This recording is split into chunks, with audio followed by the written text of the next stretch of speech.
तु पूज्यन्ते रमन्ते तत्र देवताः.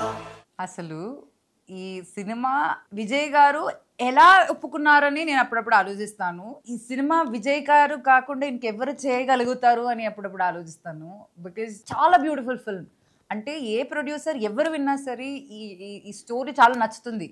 కానీ ఇది సినిమాగా ఎగ్జిక్యూట్ చేయాలి, 3 లేడీస్ ఉమెన్ తో అది చేయాలి అని ఆలోచించినప్పుడు వాళ్ళు భయపడతారు. And I don't know how Vijay garu has chosen this subject. I really don't know, but I really am grateful that he has chosen this subject and he has chosen me to play Subbu in the film.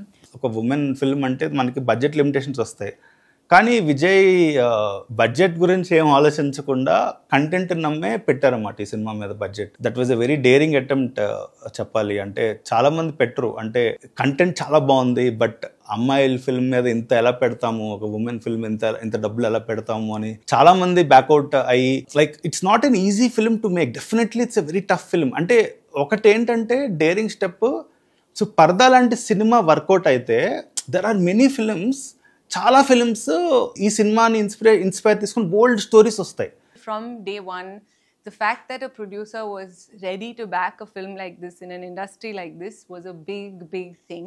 ఆయన్ని చూస్తే, ఆయన working style చూస్తే, ఓ ఒక producer చేస్తారా, ఓ ఇది producer జాబేనా, అంటే అందరు producers చేస్తారా ఇవి అనిపిస్తుంది. అంటే ఎగ్జిక్యూటివ్ ప్రొడ్యూసర్ ఆయనే, కో డైరెక్టర్ ఆయనే అనిపిస్తారు, మార్కెటింగ్ కూడా ఆయన అనిపిస్తారు. Because he's coming up with the ideas for marketing, he's doing all the stuff. Script గురించి హీస్ దేర్ ఎవ్రీవేర్. అంటే ఆయన లేని ఇదంటూ ఏం లేదు.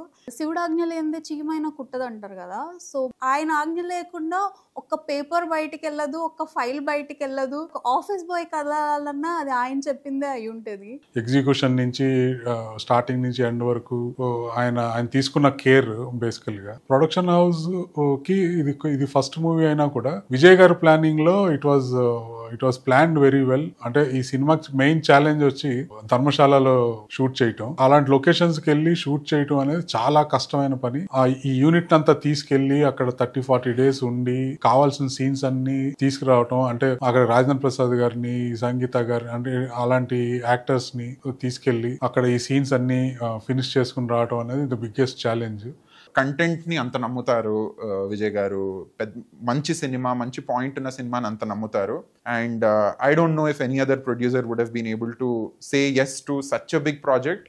అండ్ ఇన్ని మార్పులు, ఇన్ని డిలేలు, ఇన్ని హర్డిల్స్తో కూడిన ప్రాజెక్ట్ని ఇంత గట్టిగా నమ్మి ఇంత వెనకుండి నడిపించడం అందరి వల్ల సాధ్యమో కాదో నాకు తెలియదు.